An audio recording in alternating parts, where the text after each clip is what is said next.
Bayangkan audit laporan keuangan sebuah perusahaan baru saja selesai. Auditor telah meneliti angka-angka, memeriksa dokumen, dan akhirnya menyusun laporan audit yang berisi opini mereka. Tapi ternyata cerita tidak berhenti di sana. Di balik laporan resmi itu, ada satu surat penting yang seringkali menjadi jembatan komunikasi antara auditor dan manajemen. Inilah yang disebut management letter. Management letter bukan opini, bukan pula penilaian akhir.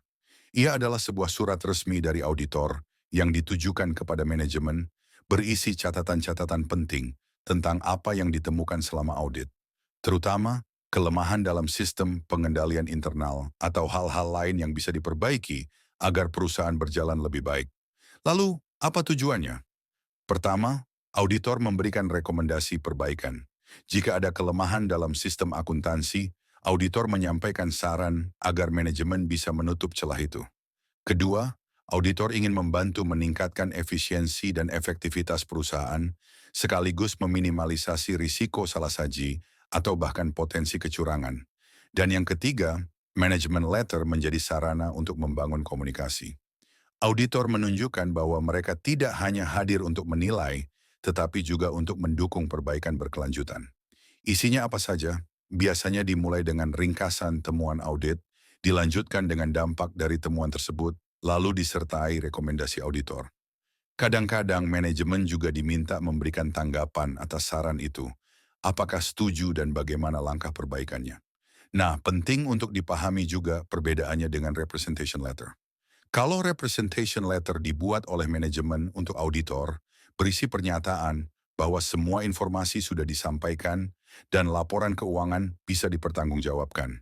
Sebaliknya, manajemen letter dibuat oleh auditor untuk manajemen, isinya masukan, temuan, dan rekomendasi perbaikan. Mari ambil contoh sederhana. Seorang auditor menemukan bahwa di perusahaan, orang yang mencatat transaksi keuangan juga yang memegang kas. Ini berisiko besar.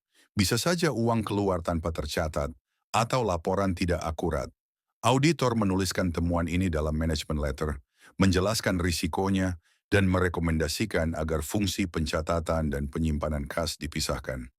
Dengan begitu, perusahaan tidak hanya mendapat opini audit, tapi juga masukan berharga untuk memperkuat sistem mereka. Jadi, management letter adalah semacam pesan rahasia dari auditor. Pesan yang jika ditindaklanjuti bisa membuat perusahaan berkembang lebih sehat, lebih kuat, dan lebih siap menghadapi tantangan di masa depan. Dan jika Anda mengikuti pembahasan ini bersama Hidayat Kampai, yakinlah, setiap hari akan ada pelajaran baru untuk membuat Anda